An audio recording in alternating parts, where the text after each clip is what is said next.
ಕಿವಿಯು ಮಾಯೆಗೆ ಸಿಕ್ಕಿ ಭ್ರಮೆಗೊಳ್ಳುವಿಕೆ.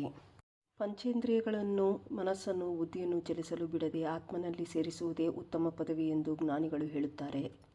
ಮಂಡಲ ಬ್ರಾಹ್ಮಣೋಪನಿಷತ್ತಿನಲ್ಲಿ ತ್ವಮೇವಾಹಂ ವೇದೋಸ್ತಿ ಪೂರ್ಣತ್ವಾತ್ ಪರಮಾತ್ಮನಃ, ತ್ವಂ ಅಂದರೆ ನೀನು, ಅಹಂ ಅಂದರೆ ನಾನು ಎಂದರ್ಥ. ಅಂದರೆ ಪರಬ್ರಹ್ಮನಾದ ನೀನೇ ನಾನು, ನಾನೇ ಪರಮಾತ್ಮನು. ಆ ಪರಮಾತ್ಮನು ಎಲ್ಲೆಲ್ಲಿಯೂ ಪರಿಪೂರ್ಣನಾಗಿ ಅಖಂಡವಾಗಿರುವುದರಿಂದ ಅಂತಹ ಪರಮಾತ್ಮನಿಗೂ ಜೀವಾತ್ಮನಿಗೂ ಭೇದವೇ ಇಲ್ಲ. ತತ್ವಮಸಿ ಎಂಬ ಮಹಾವಾಕ್ಯ ಅರ್ಥವೂ ಇದೆ.